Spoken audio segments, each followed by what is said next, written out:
Welcome back to another episode of Infidelity Tales Lab. We're thankful for your continued viewership.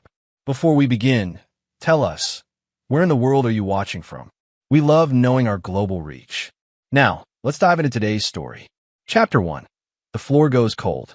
Roland Winters was a man who had built his empire on the bones of those who had crossed him. At 42, his construction company controlled half the city's infrastructure projects, but that wasn't what made people fear him. It was the methodical way he dismantled anyone who betrayed his trust. Today, however, all that mattered was the small, still form of his 3-year-old son Danny lying unconscious on their kitchen's marble floor. Victoria. Roland's voice cut through the silence of their Beverly Hills mansion like a blade. His wife appeared from the living room, her blonde hair perfectly styled despite the apparent emergency, her blue dress immaculate. She moved with an odd calmness that immediately set Roland's instincts on high alert. "He just ate too much candy," Victoria said, her voice eerily steady as she looked down at their son. "He'll be fine." Roland knelt beside Danny, his contractor's hands surprisingly gentle as he checked for a pulse. The boy's breathing was shallow, his skin pale and clammy. This wasn't sugar crash. This was something else entirely. "How much candy?" Roland's gray eyes fixed on his wife with laser focus. "I don't know. A lot. You know how kids are." Victoria shrugged, but Roland caught the slight tremor in her hands as she smoothed her dress. Without another word, Roland scooped Danny into his arms and headed for his black Mercedes. Victoria followed, her heels clicking on the driveway with measured precision. During the 15-minute drive to Cedar-Sinai Medical Center, she sat in perfect silence, occasionally glancing at her phone. The emergency room moved swiftly once they arrived.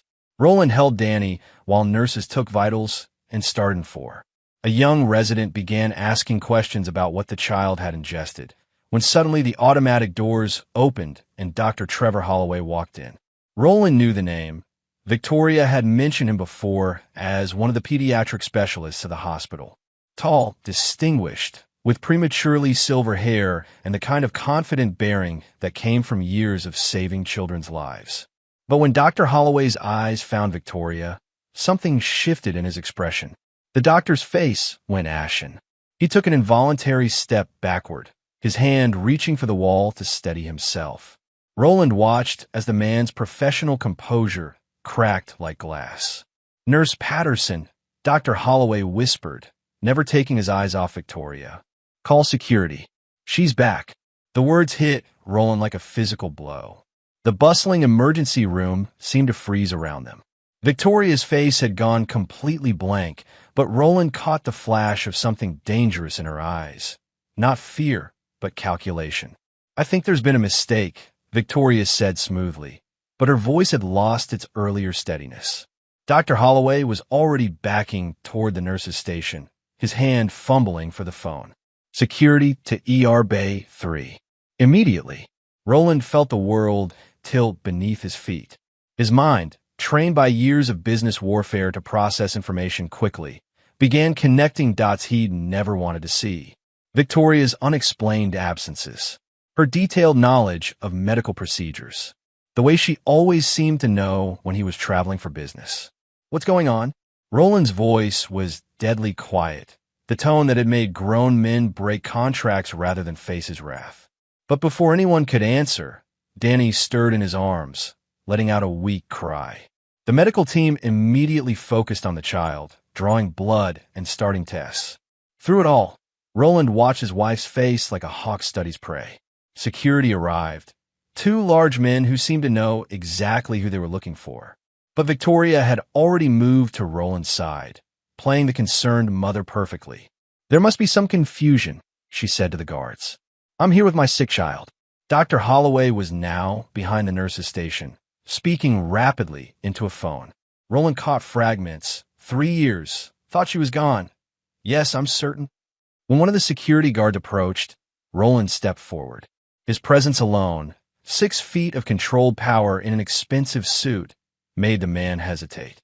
"This is my wife," Roland said, his voice carrying the authority of someone accustomed to being obeyed.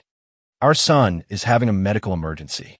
The guard looked between Roland's intimidating presence and Dr. Holloway's obvious distress. In that moment of confusion, Victoria leaned close to Roland.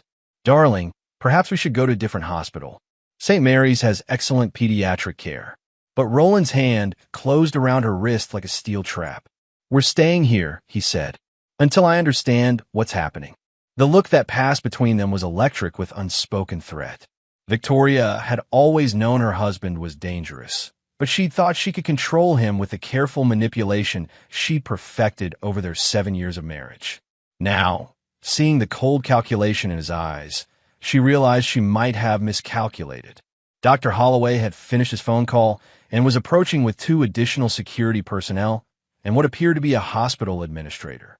Roland's grip on Victoria's wrist tightened imperceptibly. "Mr. Winters," the administrator began, "I'm afraid there might be a situation we need to discuss regarding your wife's medical history," Dr. Holloway interrupted, his voice tight with barely controlled emotion. "Mrs. Winters has a history at this hospital that poses certain concerns." Roland looked down at Danny, who was now receiving oxygen and looking slightly better. The blood tests would take time. He had time to get answers. Concerns about what? Roland's question was directed at Dr. Holloway, but his eyes never left Victoria's face. The silence stretched until Victoria finally spoke, her voice regaining some of its earlier confidence. "This is obviously a case of mistaken identity. I've never been a patient here before today." But Dr. Holloway shook his head slowly. "Not a patient," he said. "An employee." The words dropped into the silence like stones into still water, creating ripples that would eventually become a tsunami. Roland felt something cold and deadly settle in his chest. His wife, his carefully chosen, perfectly presented wife, had worked at this hospital and had somehow left under circumstances so dire that her mere presence warranted security. "What kind of employee?" Roland asked, though part of him already knew he wouldn't like the answer. "Pediatric nurse," Dr. Holloway said. "Until 3 years ago, when she was terminated for irregularities in patient care." Victoria's mask finally slipped completely. The woman Roland had married, the devoted mother, the society wife who hosted charity galas and spoke passionately about helping disadvantaged children, was someone else entirely. "You have no proof of anything," Victoria hissed, dropping all pretense of confusion. Dr. Holloway's laugh was bitter. "No proof? 3 children went into unexplained medical distress during your shifts. 3 children who had no reason to crash the way they did. The investigation was ongoing when you simply disappeared." Roland's world crystallized into perfect, terrible clarity. The unexplained bruises on Danny that Victoria always had ready explanations for. The way their son sometimes seemed drugged after spending time alone with his mother. The medical knowledge she displayed at odd moments. And now Danny, unconscious on their kitchen floor after eating too much candy. Without warning, Roland spun to face his wife fully. The movement was so sudden and predatory that both security guards stepped forward, but Roland's attention was focused entirely on Victoria. "What did you give him?" His voice was barely above a whisper, but it carried the promise of violence. Victoria straightened, and for the first time since he'd known her, Roland saw who she really was. The mask of devoted wife and mother was gone, replaced by something cold and calculating. "Nothing that would permanently hurt him," she said with chilling calm. "He's my son, too." But Roland caught the tell, the slight emphasis on permanently. His contractor's instincts, honed by years of detecting structural weaknesses, immediately identified the flaw in her statement. "This isn't the first time, is it?" he said. The silence was his answer. Chapter 2. Foundation Cracks. Roland Winters hadn't become one of the most feared men in Los Angeles by accident. His background was built on a foundation of calculated brutality that few people fully understood. Raised in the foster system after his mother died of a drug overdose when he was 8, he'd learned early that survival meant being harder, smarter, and more ruthless than everyone around him. His first kill had been at 16, a foster father who'd made the mistake of touching his younger sister Lily. Roland had made it look like an accident, and the insurance money had paid for Lily's education. She was now a successful attorney who'd never asked questions about her benefactor's methods. By 25, Roland owned his first construction company. By 30, he controlled the city council through a combination of legitimate business dealings and carefully applied pressure. The three men who had tried to compete with him in those early days had simply disappeared. Their bodies were now part of several building foundations throughout the city. Victoria had been different, or so he'd thought. He'd met her at a charity auction 5 years ago, where she was representing the Children's Hospital as a volunteer. She was beautiful, articulate, and seemed genuinely passionate about helping sick children. When she told him about her background in pediatric nursing before becoming a full-time volunteer, it had only made him more attracted to her intelligence and compassion. Their courtship had been perfect. Victoria had been interested in his business, but not grasping, supportive, but not clingy. When she'd gotten pregnant with Danny 2 years into their marriage, Roland had felt something he'd never experienced before, complete contentment. Now, standing in the hospital corridor while Danny stabilized, Roland realized that everything he'd thought he knew about his life was a carefully constructed lie. "Sir," the administrator was trying to get his attention. "Perhaps we could discuss this in private?" Roland nodded curtly. He needed information, and he needed it without Victoria's interference. "Victoria, stay with Danny." But as he turned to follow the administrator, Victoria grabbed his arm. "Roland, you have to understand." He looked down at her hand on his sleeve, then back at her face. In that moment, Victoria saw something in her husband's eyes that made her blood freeze. It wasn't anger. It was the complete absence of emotion that preceded violence. "Take your hand off me," he said quietly. Victoria released him immediately, but the damage was done. Roland had seen her flinch, had recognized the fear in her eyes. Whatever game she'd been playing, she knew she'd lost. In the administrator's office, Roland listened as a clearer picture emerged. Victoria Holloway, not Crane, as she told him her maiden name was, had been a pediatric nurse at Cedars-Sinai for 2 years. During her tenure, there had been an unusual cluster of children who'd experienced mysterious medical episodes during her shifts. Dr. Holloway, Trevor, was leading the investigation, the administrator explained. He was convinced that someone was deliberately causing these incidents, but the evidence was circumstantial. "What kind of incidents?" Roland asked. "Children who should have been stable suddenly crashing. Unexplained seizures. Respiratory distress in kids who've been breathing normally minutes before." The administrator paused. In each case, Victoria was the last person to check on them before the episodes occurred. Roland absorbed this information with the same methodical precision he applied to structural engineering. And she just left? Disappeared. One day, she simply didn't show up for her shift. When we tried to contact her, her apartment was empty, her phone disconnected. It was like she never existed. "Except she married me 6 months later," Roland said grimly. The administrator's face showed recognition dawning. "Oh my God, she targeted you specifically." Roland had already reached that conclusion. Victoria's sudden appearance at the charity auction, her perfect knowledge of what would attract him, her careful cultivation of their relationship, none of it had been coincidence. What did Dr. Holloway's investigation conclude? Officially? Inconclusive. Unofficially, the administrator leaned forward. Trevor was convinced she was using the children to practice, testing different drugs, different methods, like she was experimenting. The word hit Roland like a physical blow. Experimenting. On children. And then she disappeared and found herself a husband with money, power, and a child of his own to practice on. "I need to see her employment file," Roland said. "I'm not sure I can." Roland's stare cut off the objection. Men didn't tell Roland Winters what he couldn't have. "You can, and you will." 20 minutes later, Roland was staring at a photograph that made his blood run cold. The woman in the employee ID photo looked like Victoria, but younger and with brown hair instead of blonde. But it was the name that stopped his heart, Victoria Holloway.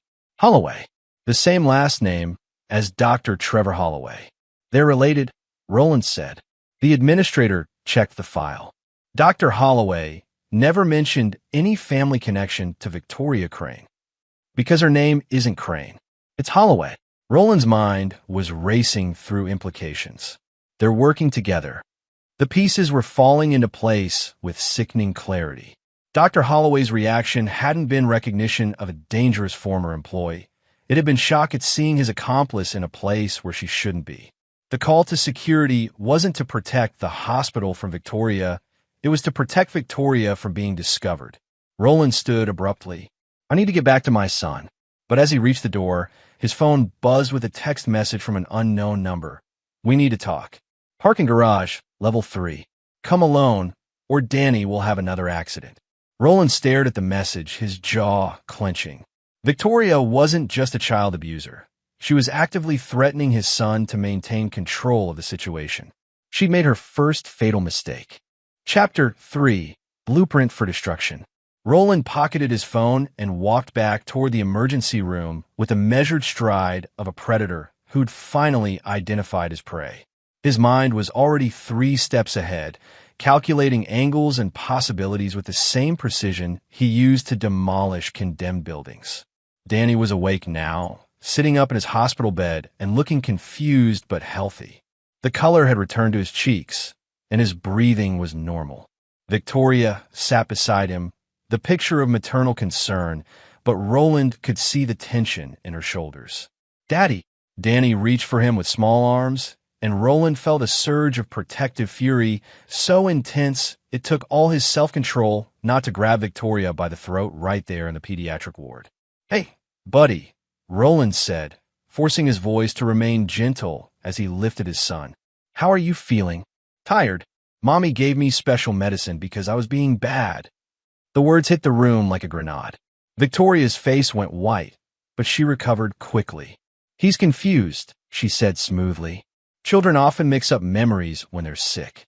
But Roland had caught the telltale sign, the way Danny's eyes darted to his mother with unmistakable fear before quickly looking away.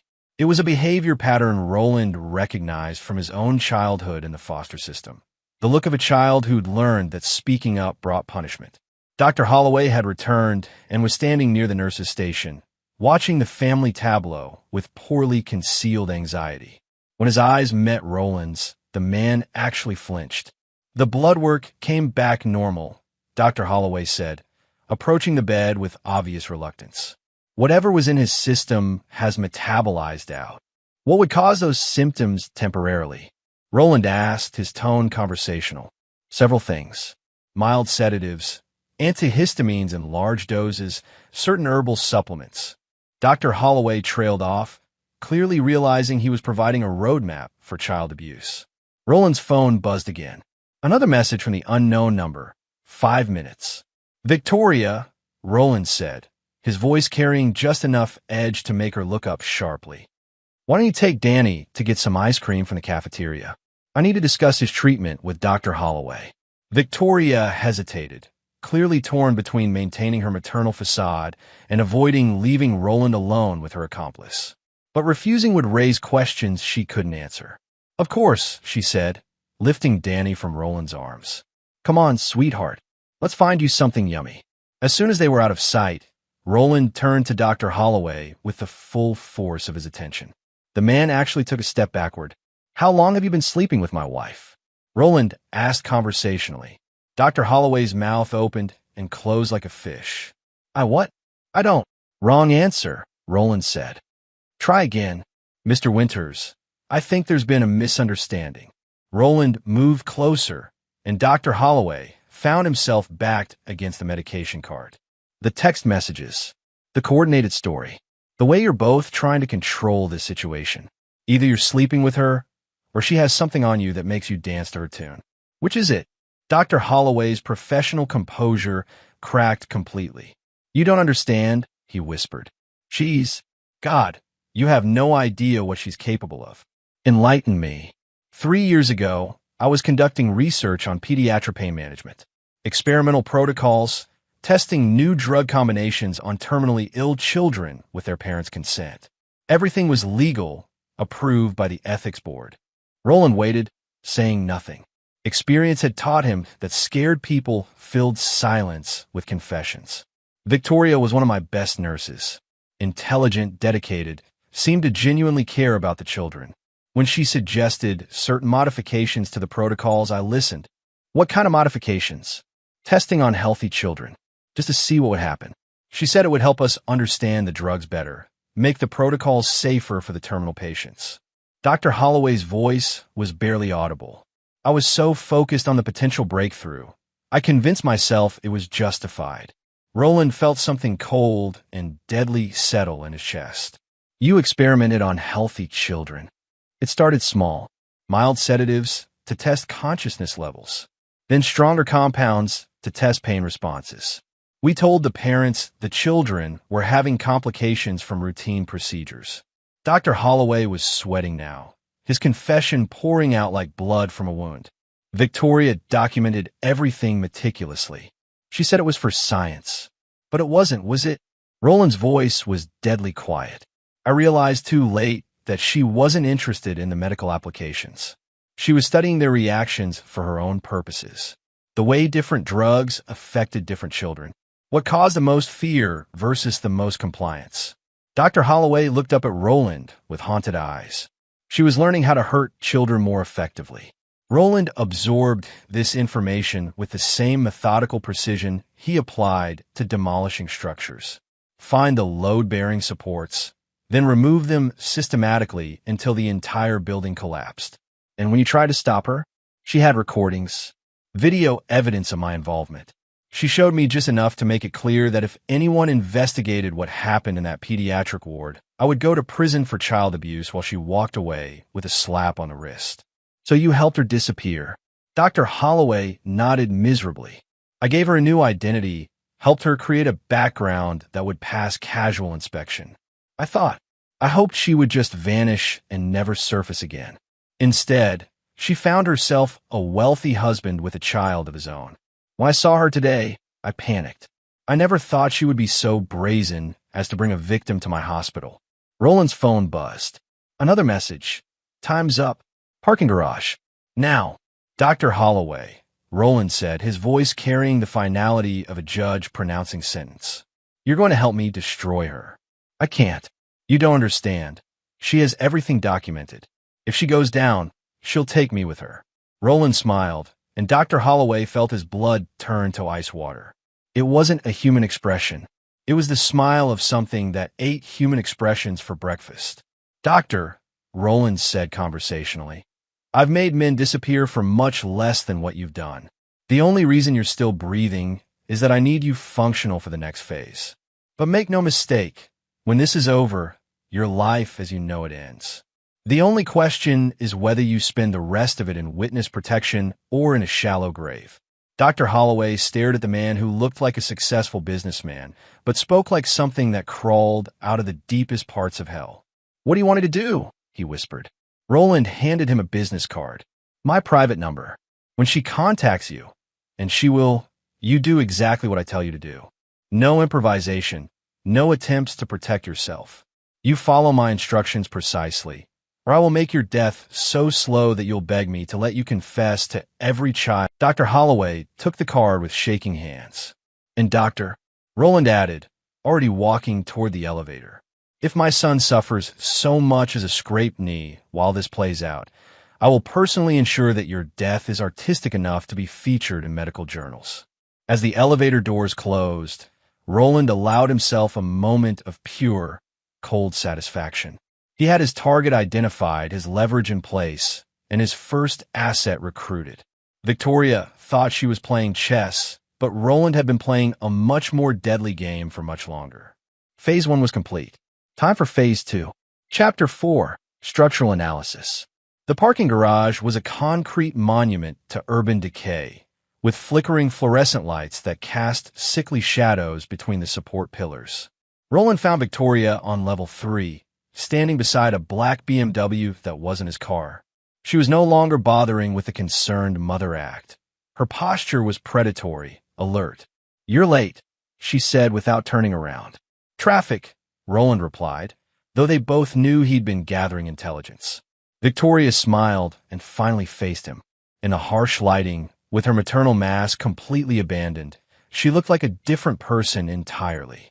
Her blue eyes were cold and calculating, her blonde hair pulled back in a severe ponytail that emphasized the sharp angles of her face. So now you know, she said. The question is what you're going to do about it. Roland studied her like he was evaluating a building's structural integrity before demolition. That depends on what exactly I know. Don't play games, Roland. You spoke with the administrator. You interrogated poor Trevor. I used to work here under a different name, and there were some disagreements about my methods. Is Trevor your brother? Cousin? Or just someone whose career you decided to destroy for fun? Victoria's laugh was like ice crystals forming. Trevor is my ex-husband. Actually, met him in nursing school. Married him when he was an idealistic resident who thought he could save every child in the world. It was adorable, really. The casual way she discussed destroying her ex-husband's life told Roland everything he needed to know about Victoria's capacity for long-term planning and revenge. She wasn't impulsive. She was methodical. And Danny? Roland asked. Danny is my son, too. I would never do anything to permanently harm him. Victoria stepped closer, and Roland caught the scent of her perfume, something expensive and cloying. But children need to learn discipline, Roland. They need to understand consequences. By drugging them unconscious? By teaching them that actions have reactions. That the world isn't safe. That mommy and daddy might not always be there to protect them. Victoria's smile was serene. Danny was getting too comfortable, too confident. He needed to learn that security is an illusion. Roland felt something shift inside his chest, like tectonic plates finding a new alignment. This wasn't just child abuse. It was systematic psychological torture designed to create trauma and dependency. How long, he asked. Since he was 18 months old. Nothing dramatic, just enough to keep him properly anxious. A little Benadryl to make him drowsy and disoriented. Some mild pain medication to teach him that feeling good is temporary. Basic conditioning. The matter-of-fact way she described torturing their toddler made Roland's vision blur red around the edges. But he kept his voice level professional. And this was all practice for what? Victoria tilted her head, studying him. For you, eventually. Did you really think I married you for your sparkling personality? Your means to an end, Roland. A very wealthy, very powerful means to an end. What end? I need someone with your resources and connections to expand my work. The hospital was too limiting, too many ethical committees and oversight boards. But with your money and influence, I could set up something much more comprehensive. Roland's blood turned to ice as the full scope of her plan became clear. A private facility for troubled children, somewhere parents could send their difficult kids for behavioral modification. No pesky insurance companies or state oversight. Just me, my methods, and unlimited test subjects. Victoria's eyes were bright with anticipation. I've already identified several potential properties. Isolated locations where no one would hear anything inconvenient. The woman Roland had married, the mother of his child, was describing a systematic child torture operation with the enthusiasm of someone planning a vacation. And Trevor's role in this. Trevor owes me. His cooperation isn't optional. Victoria's expression hardened. Just like yours isn't. Because you think you have leverage over me? Victoria smiled and pulled out her phone. She scrolled through what appeared to be a video gallery and selected one. The screen showed Danny's bedroom from a hidden camera angle, with the boy sleeping peacefully in his race car bed. I have cameras throughout our house, Roland. 7 years of footage of you being an absent father. Traveling constantly for business, leaving your son with nannies and babysitters. Missing birthdays, school events, bedtime stories. Victoria's voice took on a mock sympathetic tone. And now, evidence of you attacking me in a hospital parking garage when I was just trying to discuss our son's medical needs. Roland realized she was recording their conversation with a second phone positioned near the BMW side mirror. Any family court in the country would give me full custody after seeing the evidence I compiled. And once Danny is exclusively in my care. Victoria shrugged. Well, accidents happen to children all the time. The threat was crystal clear. Roland could expose her, but she would disappear with Danny before any court proceedings could protect his son. And wherever she took him would be a place designed specifically for hurting children. What do you want? Roland asked. $50 million transferred to an account I'll provide. Purchase of the property I've selected in Montana, and your complete cooperation in establishing my facility. Victoria's smile was triumphant. In exchange, I continue being the perfect wife and mother, and Danny grows up safe and healthy. And if I refuse, then you'll never see either of us again. And Danny will become my primary research subject for the rest of his very short life.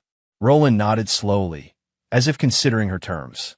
In reality, he was calculating angles of attack, identifying weak points in her plan, and determining the most efficient way to ensure that Victoria never threatened another child. I'll need time to arrange that kind of transfer, he said. You have 48 hours. And Roland? Victoria stepped close enough that her breath touched his face. Don't even think about trying to outmaneuver me. I've been planning this for 7 years. Every possible move you might make has already been accounted for.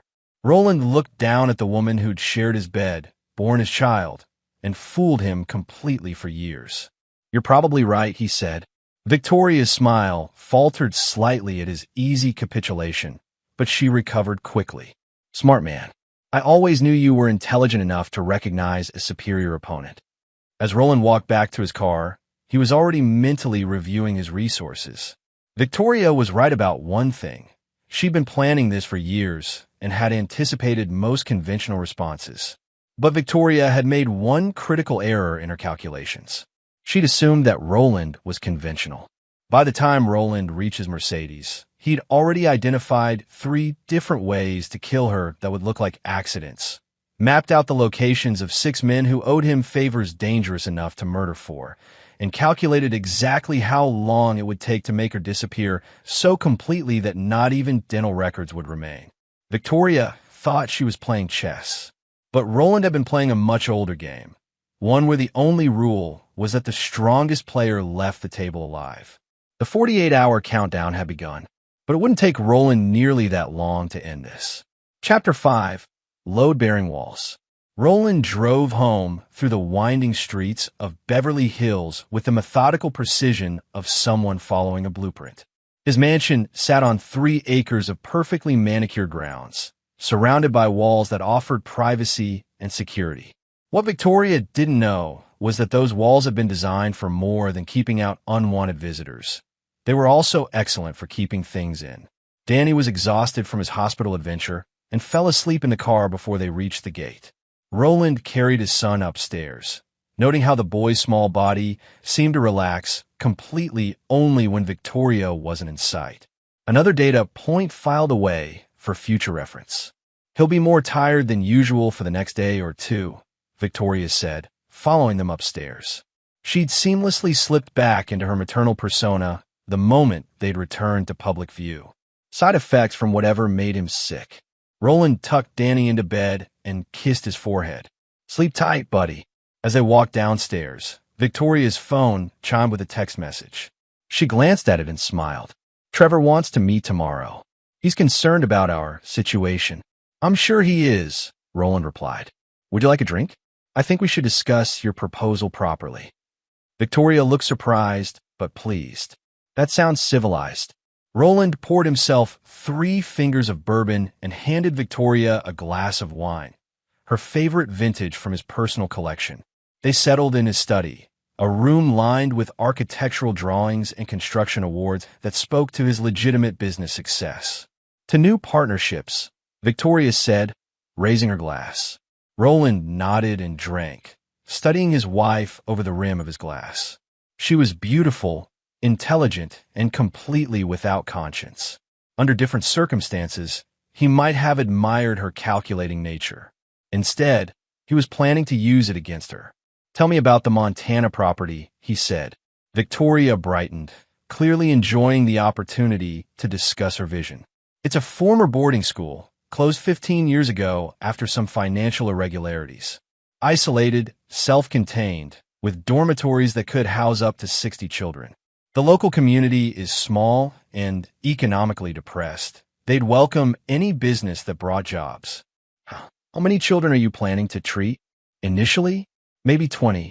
Carefully selected cases from wealthy families who want their problems to disappear quietly.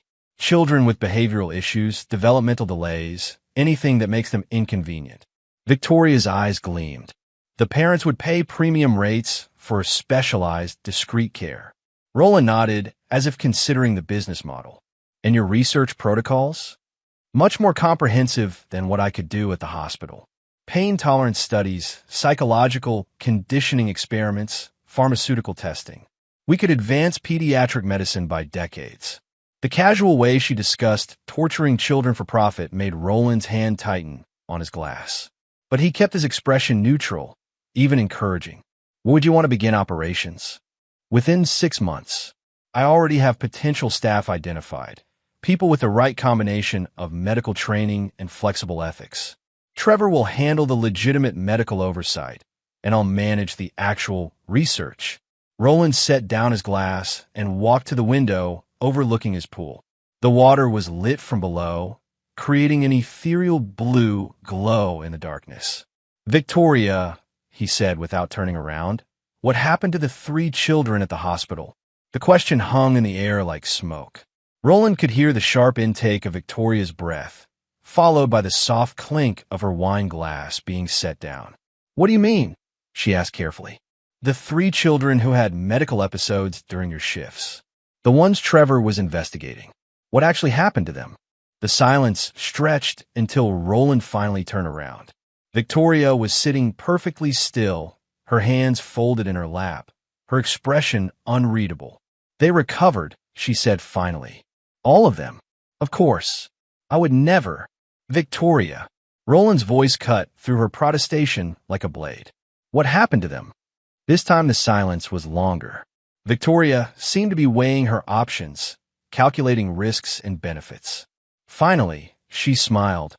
A real smile, not the manufactured warmth she usually displayed. You really want to know? Roland nodded.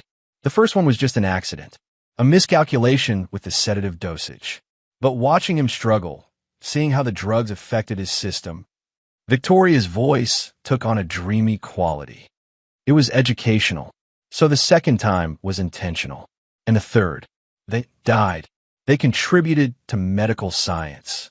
Their families received large settlement payments for the hospital's negligence. Everyone benefited. Roland absorbed this information with the same methodical precision he'd applied to learning construction techniques. Victoria wasn't just planning to hurt children. She was planning to kill them, systematically and for profit. And you documented everything? Meticulously. Video recordings, physiological data, psychological assessments. The complete records are stored in a secure location along with evidence of Trevor's involvement. Victoria's smile widened. Insurance against future problems. Roland nodded slowly. Show me. Victoria looked surprised. Excuse me. The documentation. If we're going to be partners, I need to understand the scope of your work. Victoria hesitated, clearly torn between pride in her achievements and caution about revealing too much. But her narcissism won out. Very well, but this stays between us. She retrieved a laptop from her purse and powered it on. The screen displayed a folder system organized with obsessive precision. Subject files, video recordings, medical data, financial records. Victoria clicked on one of the video files. Roland forced himself to watch 30 seconds of a 7-year-old boy being systematically tortured while Victoria provided clinical narration. When she paused the video, his expression remained perfectly controlled. Impressive documentation, he said. Victoria beamed with pride. Each subject provided unique insights into pain tolerance, fear responses, and psychological conditioning. The data is invaluable. Roland walked back to the window, ostensibly to refill his drink. In reality, he was activating a hidden recording system built into his study's walls. Every word of their conversation was now being documented with professional-grade audio and video equipment. Victoria, he said, returning to his chair, I think you may have found the perfect partner. Her smile was radiant. I knew you'd understand eventually. We're going to accomplish something truly revolutionary. Roland raised his glass in a toast. To revolution. As Victoria drank, Roland reflected on the irony of the situation. She thought she trapped him with threats and blackmail, but she'd actually provided him with everything he needed to destroy her completely. The recordings of her confessions, combined with the evidence on her laptop, would be more than sufficient to ensure she never hurt another child. But Roland wasn't interested in simply stopping Victoria. He was going to make sure she experienced every bit of fear and helplessness she'd inflicted on her victims. The real game was just beginning.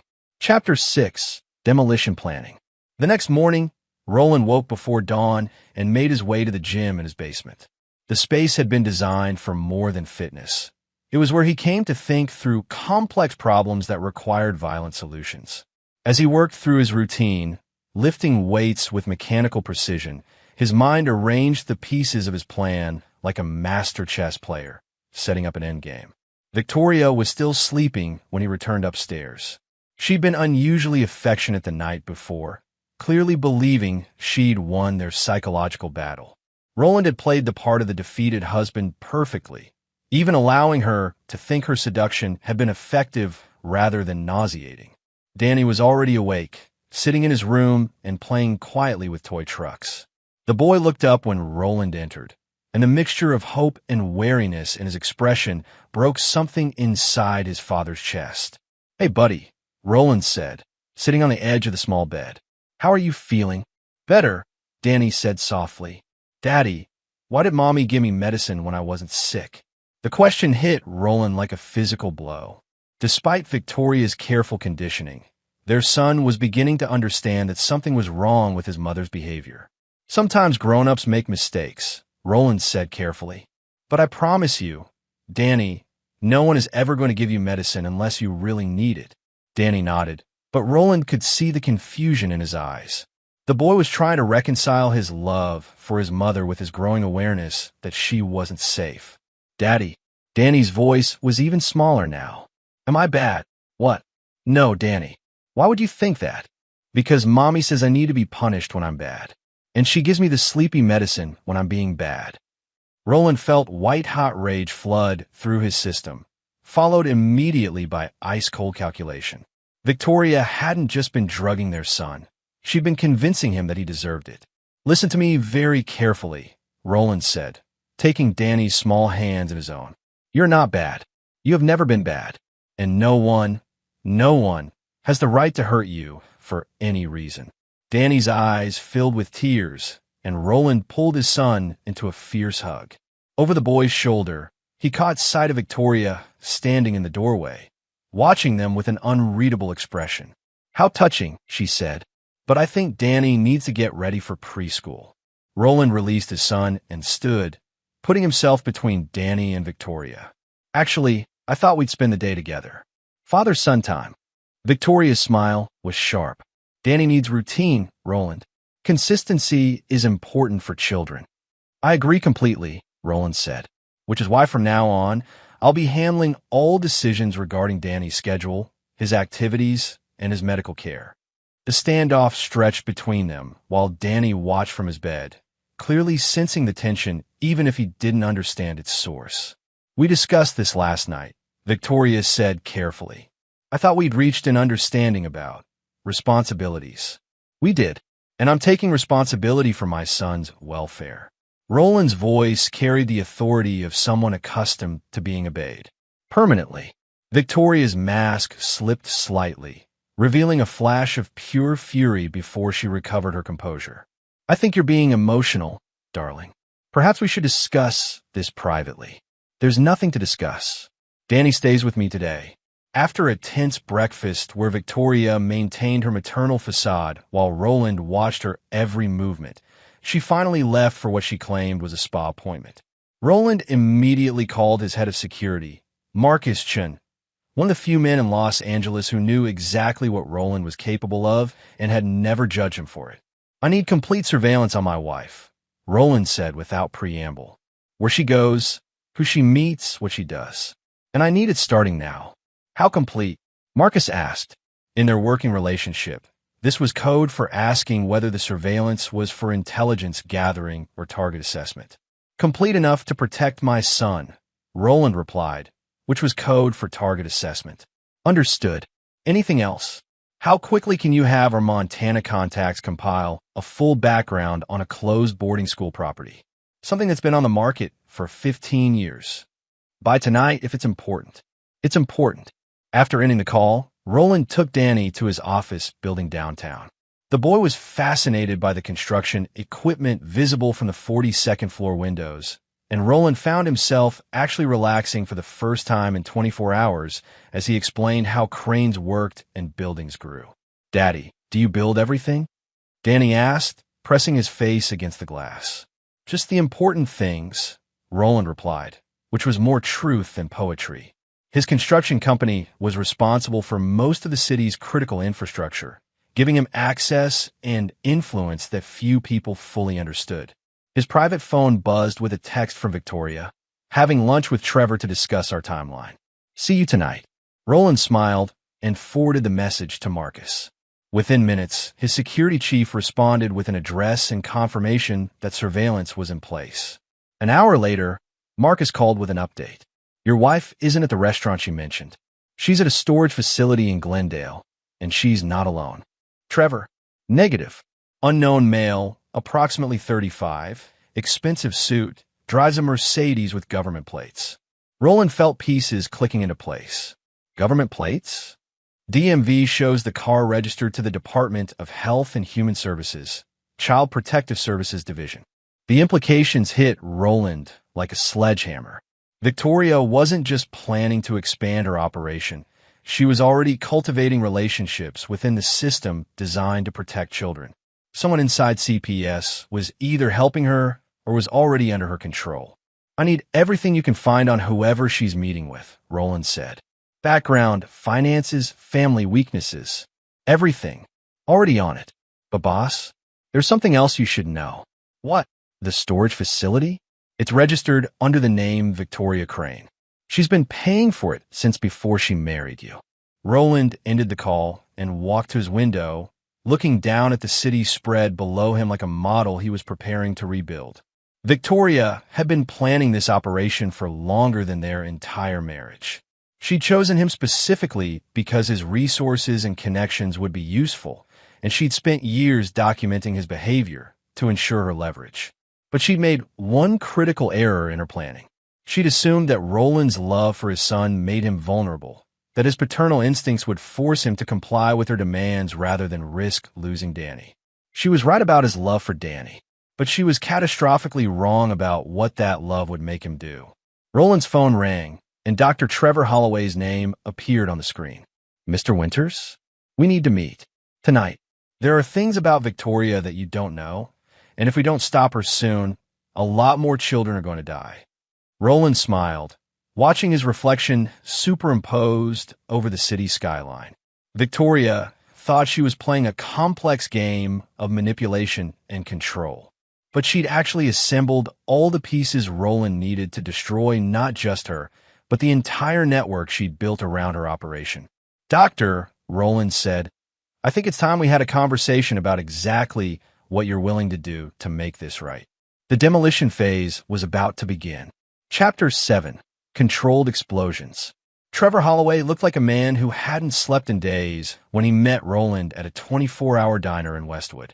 His usually immaculate appearance was disheveled, his hands shaking slightly as he wrapped them around a coffee cup like it was an anchor. "She's accelerating the timeline," Trevor said without preamble.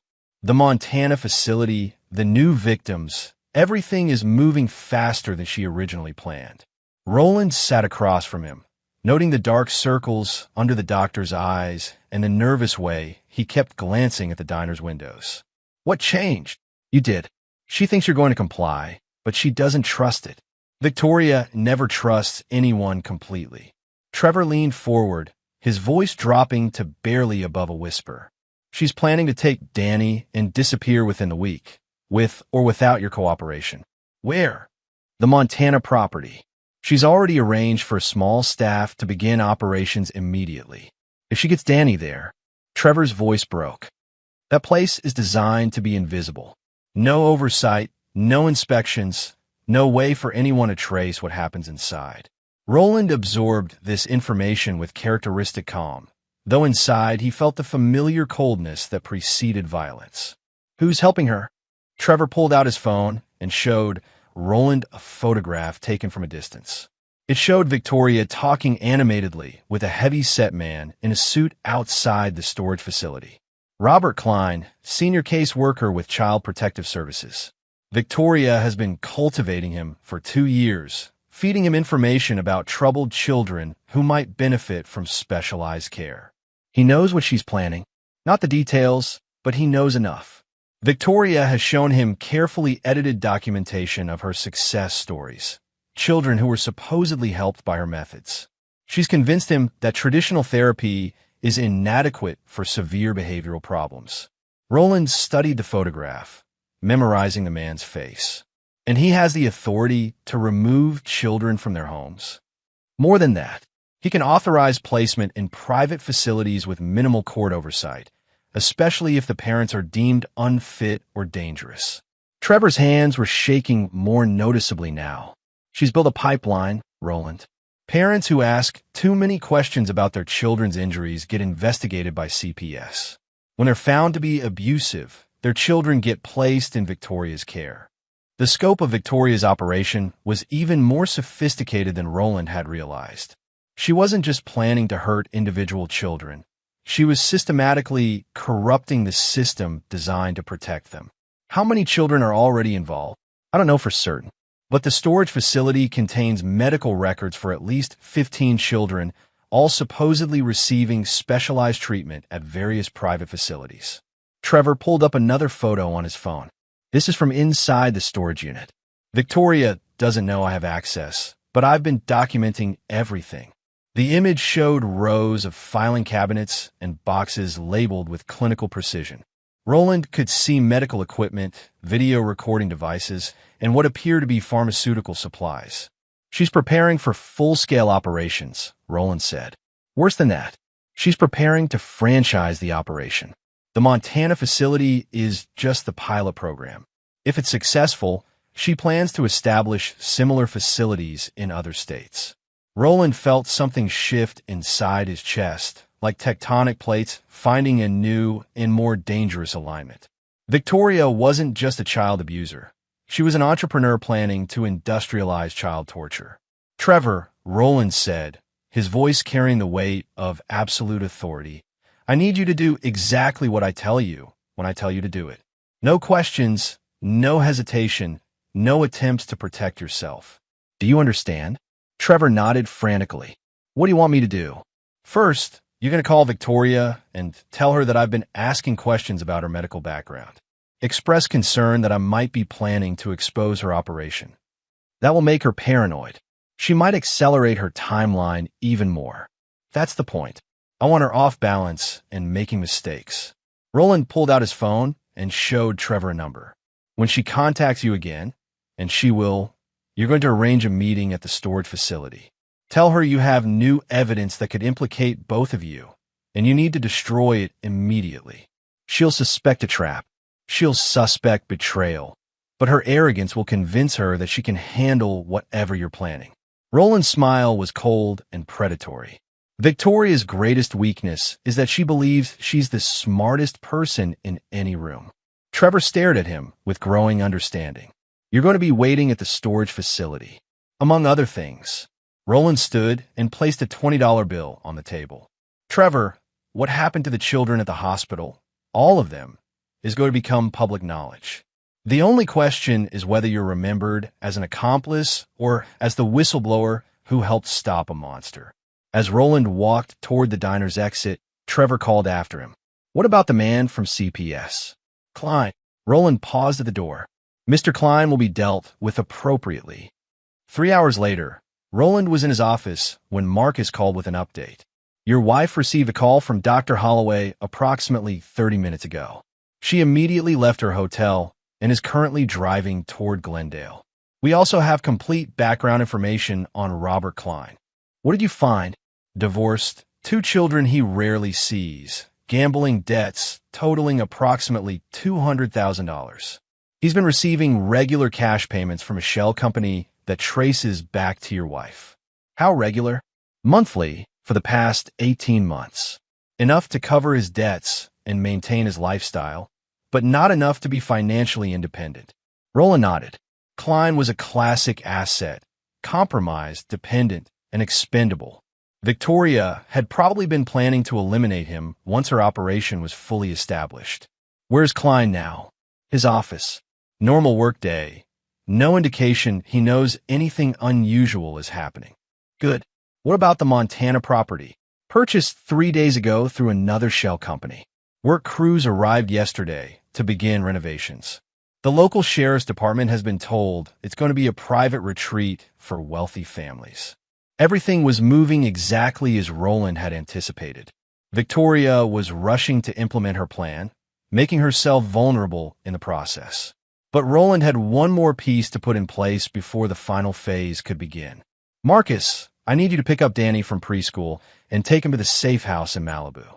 Tell him it's a special vacation with Uncle Marcus while Daddy handles some important business. Security level? Maximum. No one gets near him except you and the team. And Marcus. Roland's voice carried the weight of absolute command. If anyone tries to take my son, anyone, you have my authorization to use whatever force is necessary. Understood. As Roland ended the call, he reflected on the irony of the situation.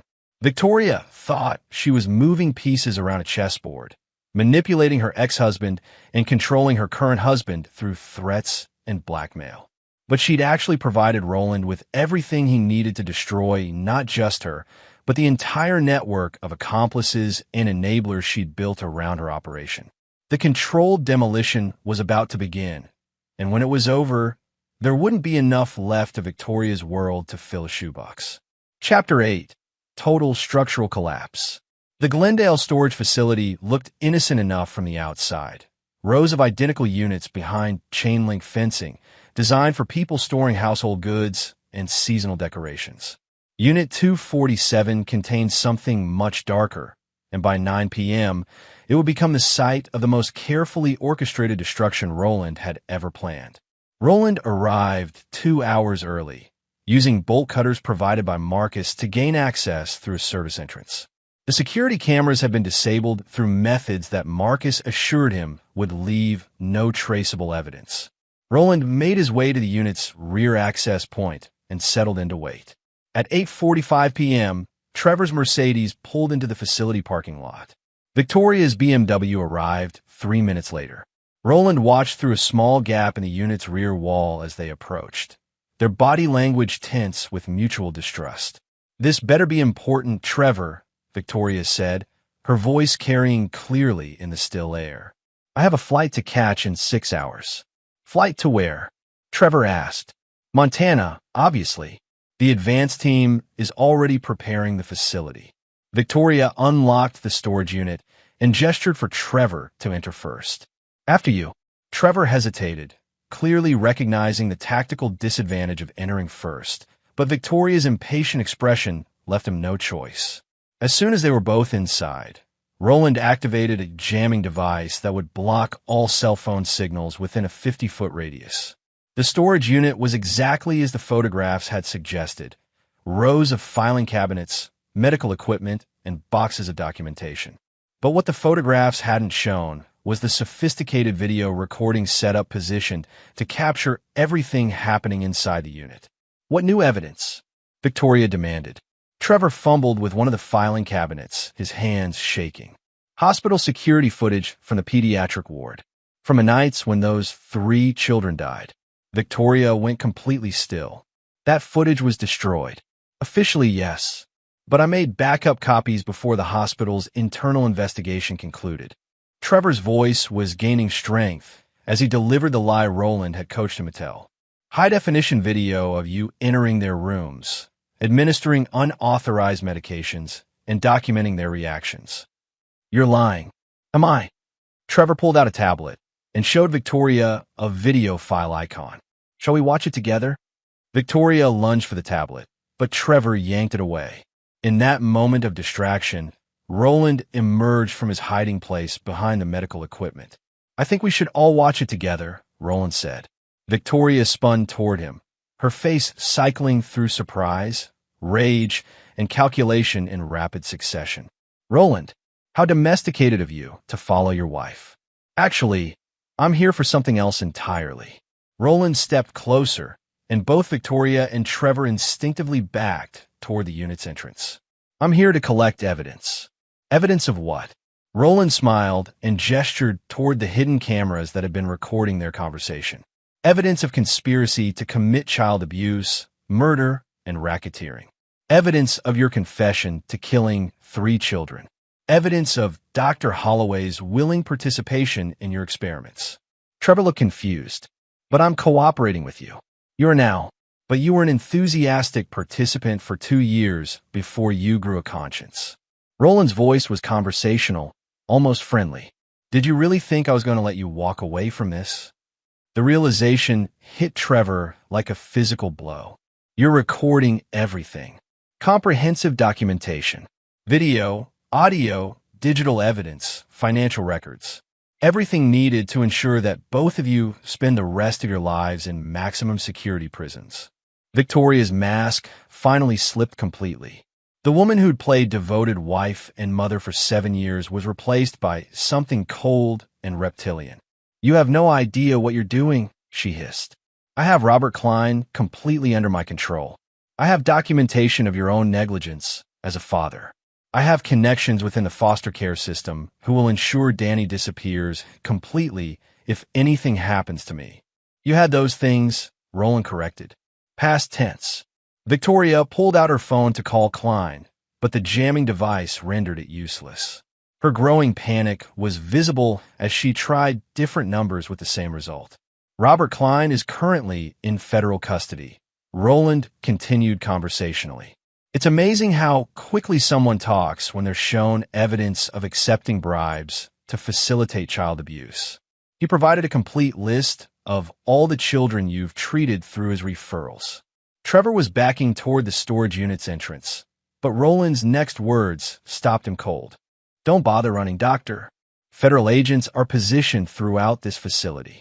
The moment you step outside this unit, you'll be arrested on charges of conspiracy to commit murder, child abuse, and racketeering. But I'm cooperating. Trevor's voice was desperate. You're confessing. There's a difference. Roland pulled out his phone, which was connected to an external antenna that bypassed the jamming. Your cooperation will be noted during sentencing, but it won't change the fact that you helped kill 3 children. Victoria had been listening to this exchange with growing fury, but now she smiled with something approaching her old confidence. Very clever, Roland. But you've made one crucial mistake. She reached in her purse and pulled out a small device that looked like a garage door opener. This facility, all the evidence stored here, and everyone inside this unit will be completely destroyed in approximately 10 minutes. Roland looked at the device with professional interest. Incendiary charges? Military grade. Thermite composition that will burn hot enough to destroy every piece of evidence and leave nothing but unidentifiable ash. Victoria's smile was triumphant. I always plan for contingencies. So do I, Roland said. He pressed a button on his own phone, and immediately the sound of sirens filled the air. Through the storage unit's entrance, red and blue lights became visible as multiple emergency vehicles converged on the facility. Fire Department Hazardous Materials Team, Roland explained. Amazing how quickly they respond when someone reports a terrorist threat involving incendiary devices. Victoria stared at him with dawning comprehension. You knew about the charges. I knew you wouldn't come here without an exit strategy. The same way I knew you tried to take Danny to Montana, whether I cooperated or not. Roland stepped closer, and Victoria found herself pressed against the filing cabinets. The difference between us, Victoria, is that I've been planning your destruction since the moment I realized what you were. You've been planning contingencies. I've been planning total war. The sound of heavy boots on pavement indicated that the facility was being surrounded. Roland continued as if they were having a casual conversation. Federal agents are currently searching our house and seizing all your electronic devices. Your storage units in 3 other states are being simultaneously raided. Your contacts within the foster care system are being arrested on federal charges. Your Montana facility is being shut down by Child Protective Services from 4 different states. Victoria's face had gone completely white. That's impossible. You couldn't have organized all of that in 2 days. I didn't. I've been organizing it for 7 years. Roland's smile was genuinely pleased. Did you really think I didn't investigate my wife's background when we got married? I knew who you really were before our second date. The revelation hit Victoria like a physical blow. Then why? Why did I marry you? Because I needed evidence of your crimes that would stand up in federal court. Because I needed to document your methods and identify your network. Because the only way to ensure you never hurt another child was to let you think you were successful until I had everything I needed to destroy you completely. Trevor was staring at Roland with a mixture of horror and admiration. You've been planning this for 7 years. Every conversation, every argument, every moment of apparent affection was part of building a case against her. Roland's voice carried no emotion. The recording equipment in our house, the financial surveillance, the background checks on everyone she met, all of it designed to document her crimes and identify her accomplices. Victoria's hands were shaking now, but with rage rather than fear. And Danny, you used your own son as bait. I protected my son while gathering evidence against his would-be killer. Roland's voice finally carried emotion, cold, implacable fury.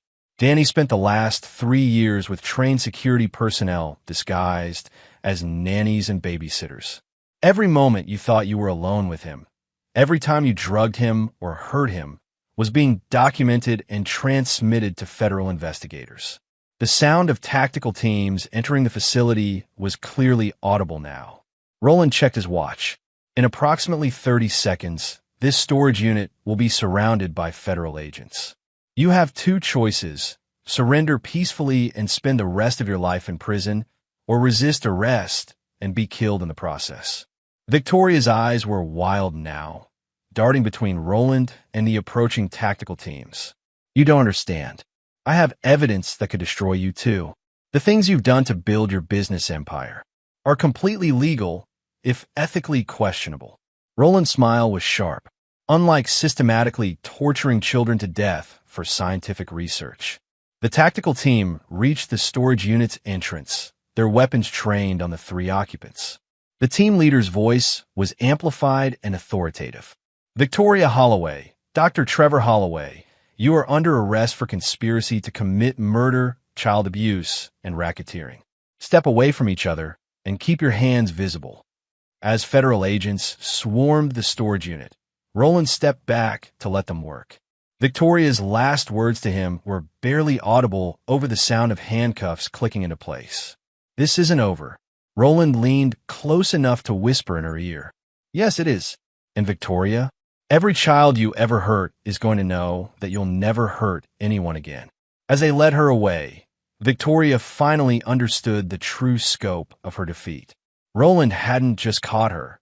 He'd systematically destroyed every aspect of her operation while she thought she was manipulating him. The game had never been chess.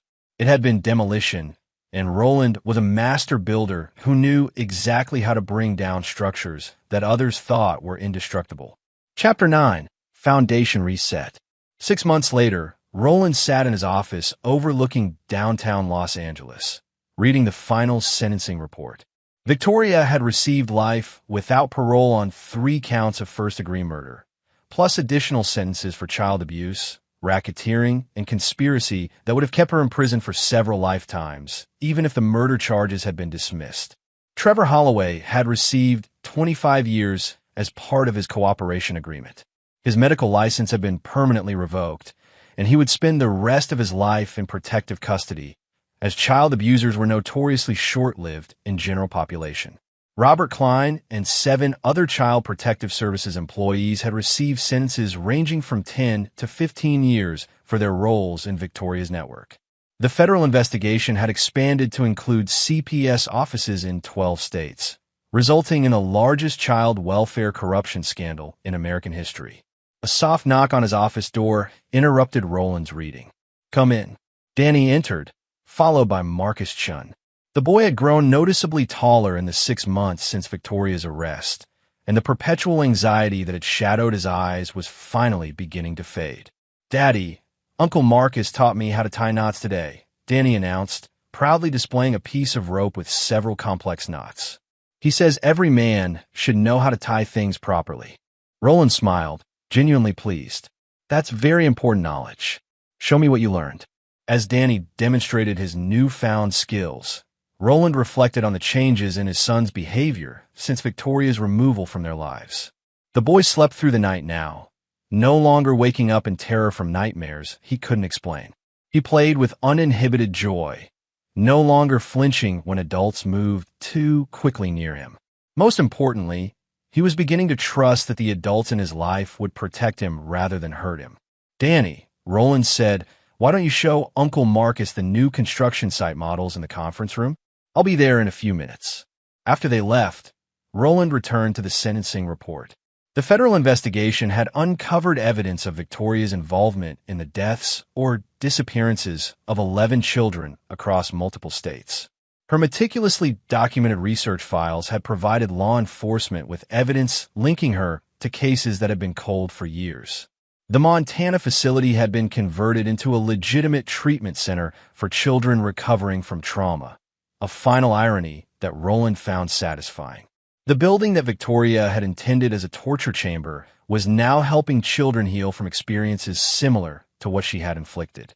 Roland's private phone rang, displaying an unknown number from a federal area code. "Mr. Winters? This is Agent Sarah Walsh, FBI. I wanted to update you on a development in the Holloway case." "What kind of development?" "Victoria Holloway was found dead in her cell this morning. Apparent suicide, though the investigation is ongoing." Roland absorbed this information without emotion. "I see. Given your role in exposing her operation, I thought you should be informed directly. There's no evidence suggesting anything other than suicide, and her death doesn't affect the ongoing prosecutions of her network. Thank you for letting me know." After ending the call, Roland sat quietly for several minutes. Victoria's death meant that Danny would never have to testify about what she'd done to him, never have to face his mother in a courtroom and relive his trauma for the sake of justice. It also meant that Roland would never have the satisfaction of knowing she was suffering in prison for the rest of her life. But perhaps quick death was a fair trade for his son's continued innocence. Marcus returned to the office alone. Danny is completely absorbed in the construction models. He wants to know if he can design his own building. Tell him he can design whatever he wants. We'll figure out how to build it. Roland stood and walked to the window. Agent Walsh called. "Victoria is dead." Marcus nodded, unsurprised. "Prison justice or genuine suicide? Unknown, and I don't particularly care." Roland turned back to his security chief. "What's the status on the other loose ends?" "All handled. The 3 men who were planning to testify in exchange for reduced sentences have been discouraged from doing so. Trevor Holloway's protective custody placement has been upgraded to ensure his long-term safety." Roland nodded. Despite Trevor's cooperation, the man had still participated in killing 3 children. But his testimony had been crucial to exposing Victoria's network, and Roland honored his agreements. And the families of Victoria's victims? Anonymous payments have been made to cover therapy, medical expenses, and education costs for all surviving victims. The families of the children who died have received substantial settlements from a foundation established for that purpose. Roland had used his wealth systematically to address the damage Victoria had caused, though he knew that money could never truly heal the wounds she'd inflicted. But it could provide resources for recovery and ensure that her victims had every possible advantage in rebuilding their lives. "Sir," Marcus hesitated, which was unusual for him. "There's something else you should know." "What?" "The federal investigation expanded beyond what we expected. They've identified similar operations in other countries, a network of facilities using Victoria's methods and documentation. International law enforcement is now involved." Roland felt a familiar coldness settle in his chest. Victoria's death might have ended her personal operation, but her methodology was apparently spreading like a cancer through an international network. How extensive? Preliminary reports suggest facilities in at least 6 countries. The documentation Victoria kept was apparently shared with other, researchers. Roland walked back to his desk and opened a locked drawer that contained files he'd hoped never to use again. Inside were contact information for people who specialized in problems that required solutions outside the legal system. Marcus, I want complete intelligence on every facility, every operator, every financier involved in this network. Sir, the federal government is all ready. The federal government is bound by laws, treaties, and jurisdictions. Roland's voice carried the finality of an avalanche. I'm not. Marcus understood immediately. Full intelligence gathering, or target assessment. Both. Victoria might be dead, but her methodology is still out there, still being used to hurt children. That's unacceptable. Roland had spent 7 years systematically destroying Victoria's operation within the United States. Now it appeared he would be spending the next several years extending that work internationally. But as he watched Danny through the conference room window, completely absorbed in designing imaginary buildings with infectious joy, Roland felt the same cold satisfaction he'd experienced when Victoria was finally arrested. Some structures needed to be demolished completely, reduced to ash and rubble, before something healthy could be built in their place. Victoria's network was one of those structures, and Roland had both the resources and the ruthless patience necessary to see the job through to completion. The foundation had been reset. His son was safe and beginning to heal, and Roland had identified his next construction project, systematically dismantling every piece of the international network that had grown for Victoria's research. It would take time, resources, and methods that would never appear in any official report. But when it was finished, children around the world would be safer, and the methodology that Victoria had developed would exist only in the secured evidence rooms of law enforcement agencies. Roland picked up his phone and began making calls. There was work to be done, and Roland Winters had never walked away from a job before it was completed to his satisfaction. The game was far from over. It was just expanding to a global scale. And there you have it. Another story comes to an end. What did you think? I'd love to hear your thoughts in the comments below. If you enjoy this story, consider joining our community by subscribing. It means the world to us. For more stories like this one, check out the recommended videos on screen, and I'll see you there.